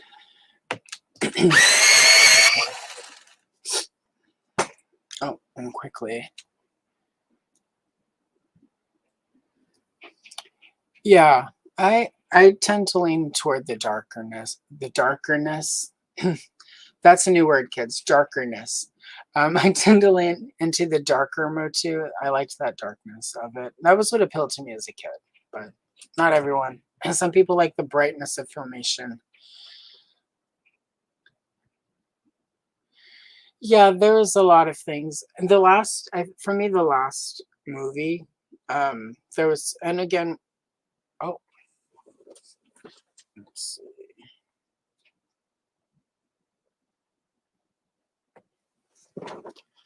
Oh, what did it do? There we go. Huh, don't know what that happened. Oh, I got a notification. I need to put that phone on airplane mode. Yeah, I know. Darkerness, it's a thing. Yeah, the last movie, Rise of... And when I do a Star Wars page on stream, we can talk about that. He is, and it's a grave made of unrecyclable, non-biodegradable plastic. Yeah, darkerness. It's the new phrase. That it sounds like a 90s subtitle though, like picture the movie like this fall. The darkerness is coming.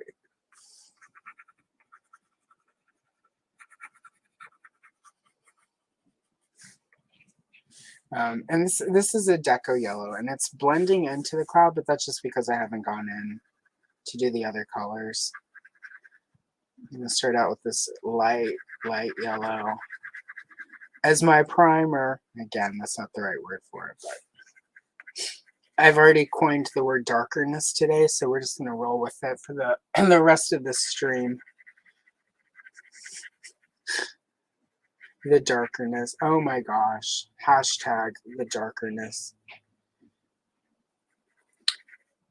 And somebody was asking me the other day if I'm going to do stickers, and the answer is yes. And I think the first one is going to be hashtag darkerness.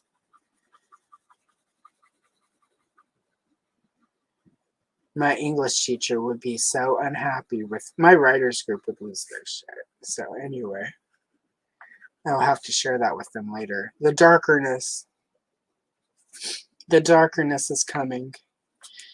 Or it could be one of those gothic romances my grandmother loved, like with the lady running from a house. And those women always had like Siobhan colloquial, always had a haunted specter over her past. The darkerness. That would be fun. All right. So now I'm going to go in with Sunburst Yellow and start putting some color and depth into this wing.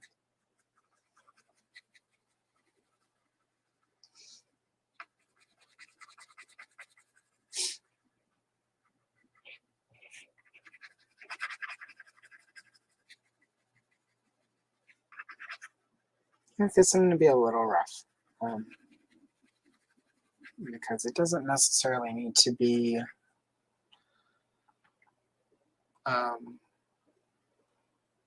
like it doesn't need to have a smooth look to it. Let's see. There we go. All right. I just got a weird alert on the computer, but it's fine. I thought it was something from StreamYard. It was not. So anything else can be ignored for now.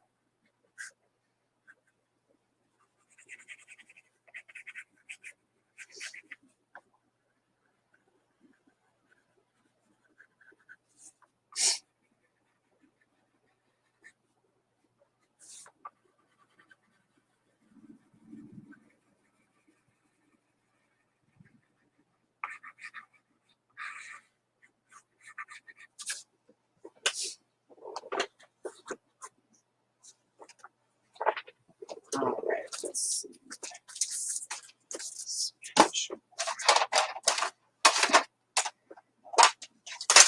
All right, I'm going to break into this 10. And this is yellow to orange.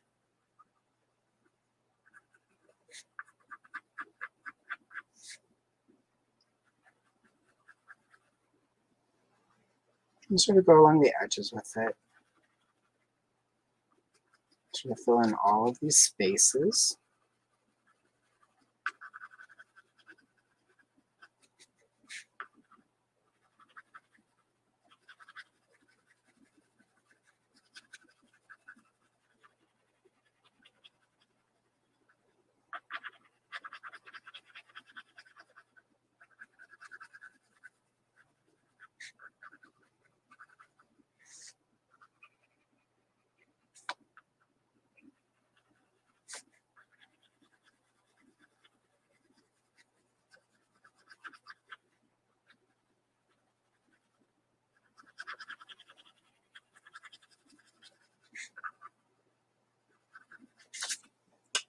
Here we are. And the crow ending. Yep, there we go. Also doubled. Yeah, right?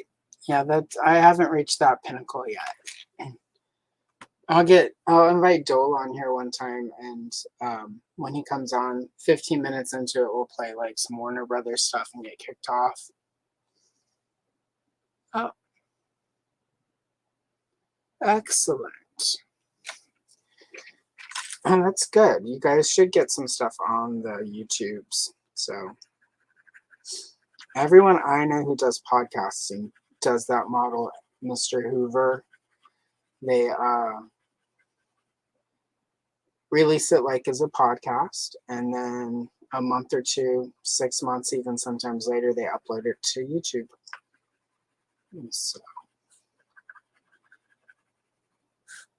And then I will probably end up re-listening to all those episodes of yesterday's, because when I am at this table for hours and live streams end and I run out of true crime videos to watch or drama videos,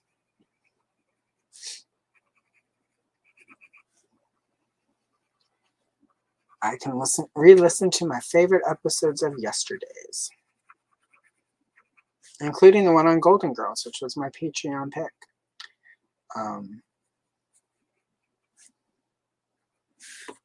Because that's how I roll. The best part of doing that, of asking Derek to do Golden Girls, was when he was writing the script and he was like, "Do you have any references?" And I'm like, that's the funny thing, not a lot. But I think I sent him your way, Andrew. I was like, I bet Andrew has a little bit more information. And then I was like, Andrew is also like your reference anytime you're talking about these old toy lines, because if there was a female figure not made, Andrew knows. Oh, and speaking of, since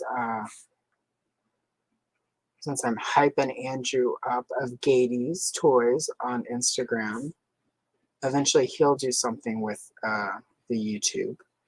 He's going to be with me here in April, and we're going to be coloring a page from a Visionaries coloring book that has the ladies of Visionaries who were never made as figures in the 80s.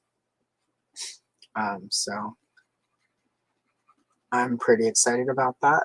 I've had Andrew on the show before, but always sort of just hanging and chilling with my friends Kayla and Muriel and Andrew.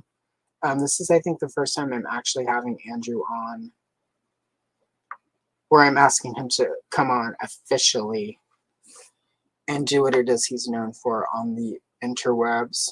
So I'm excited about that. Because that is one of the goals I have for my channel, is to sort of highlight all of that stuff.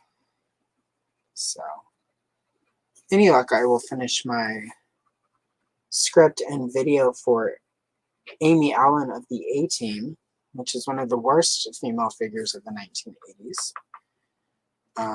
And talk a little bit about how George Papard effed over the actress. So anyway, and unveil my Amy Allen custom figure, which is in progress. So hopefully, I've got like 20 to 30 different scripts in process. So I hate talking about it because it may never happen. But that's what I'm invested in. I loved the A-Team until Amy left, and then it was stupid. So it turned into a sausage fest. Nobody likes sausage that much.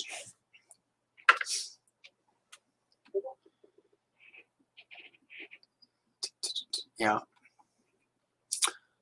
My my go-to the last few months when I run out of other stuff, there are a couple of different channels that have Jem and the Holograms on them. So I've been watching Jem cartoons. And I gotta say, considering how the production worked on those, the music for those episodes, some of those songs really what is it the kids would say? Those songs really slap, y'all. I can't do it. It sounds ridiculous when I say it. Anyway, they were really rad, and you should totally go and listen to them. But yeah, some of those old Gem songs are pretty. Some of them are not. When you're doing like 70 episodes and you need 2 or 3 songs for every episode, not everyone's going to be a banger, as the kids would say. But quite a few of them are. So. And it helps because I've been doing all of this. I've been working on a bunch of stuff related to Gem for season 2 of Retro Toy Princess. So, but yeah, so.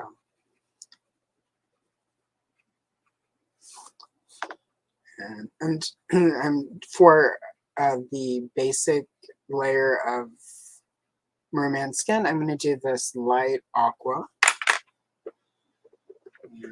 Let's see, where is, as if you would know. All right, and then this is cobalt turquoise. It's a lot darker. It's a little bit after 4, so it's, but I'm almost finished. I'm going to go a little bit late just because I don't have that much left.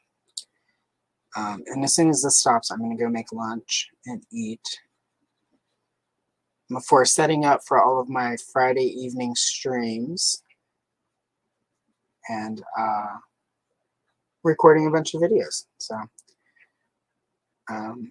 actually, I don't know what my streams are tonight because Aaron at Payne's Toy Samples is on a break right now, so I don't actually know. I mean, there's a Color Tube person that has a live stream I'll be watching tonight, but after that, I don't know where I'm going, y'all.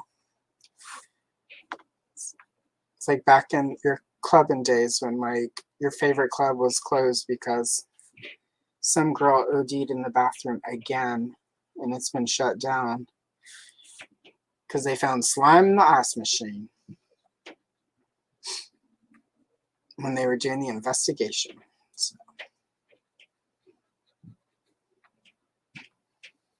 I think what's wild though is when I think back out of all the times like there was a club where somebody OD'd in the bathroom or something happened. We were upset, not that something bad had happened to somebody, but that the club was closed for.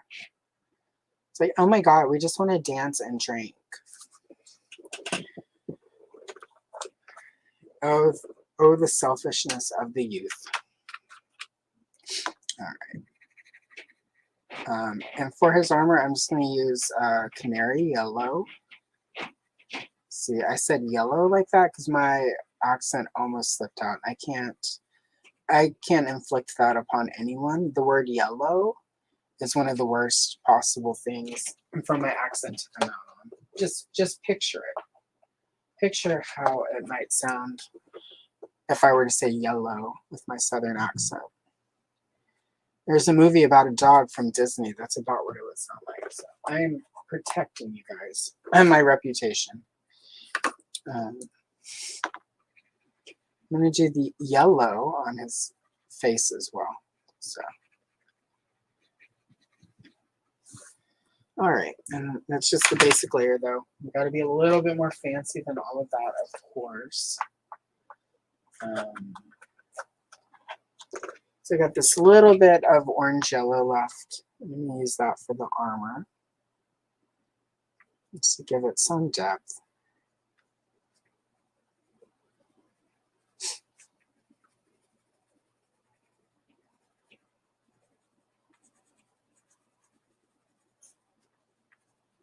I think this is the first one of these I will finish on this. I mean, I am going a little bit over to make it happen, but oh well. The muse and the art gods demand it. I'm going to use the same orange on his face.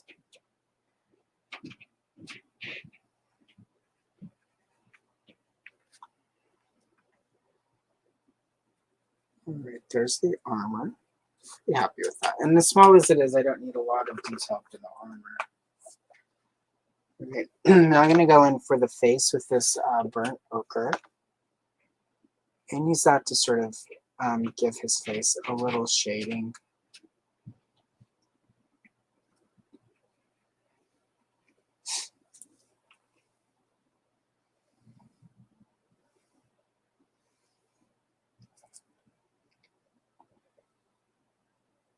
It does if you eat too much of it. So, yeah, find that episode of Gem had some good music.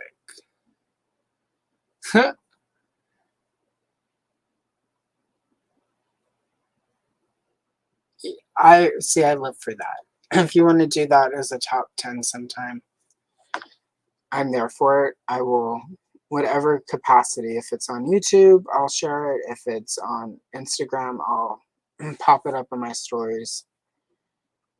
Heck, if you want to do that, I will throw together some of the gem and the hologram pages I've colored, and you can even use those for whatever capacity. Like, I'm happy to collaborate that way.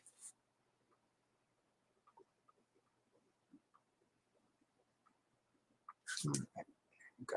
Just use that to sort of give his face a little bit more. Merman to me as a kid was terrifying. The card back, the cross cell, not the actual figure. The actual figure looks like a cat. And I don't mind. Don't get me, I love cats. But Cat Merman was not terrifying. The back of the card Merman to me was very terrifying. He just creeped me out. So when I color Merman, if you notice, I give his face a lot of, I try to at least give, I sort of try to up the fact that he looks a little bit like a piranha. All right. And that is the ochre. For the final few touches, I'm going to go in with this sepia, which obviously is a really dark brown. I'm going to use that to put a little bit more darkness around the eyes. For me, that is what makes Merman terrifying, is those eyes, the way it's the big wide-eyedness of it. I don't know if anyone watching this reads Wonder Woman comics, but in the 90s, they brought back Dr. Poison from the Golden Age. And when they redesigned her, they designed her so that she had she had like a contraption that kept her eyes wide open all the time, which made her extra terrifying, which is true. Like in stories, she was like, it's so that my victims are extra scared or whatever, but it was really not cool. I mean, it was a cool look, but it was like unsettling in the best way. So Merman's got that. I'm going to go in with the sepia and also bring some definition to his fangy teeth. There we go. There we go. There's the face that horrified me as a child. And he is a monster. He should be a little creepy. Let's go in with the cobalt turquoise and sort of darken around the eyes, just so the eye stuff pops a lot more.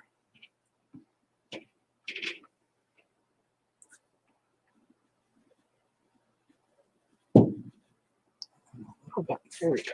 Oh yeah. There's the creepy face we all know and love.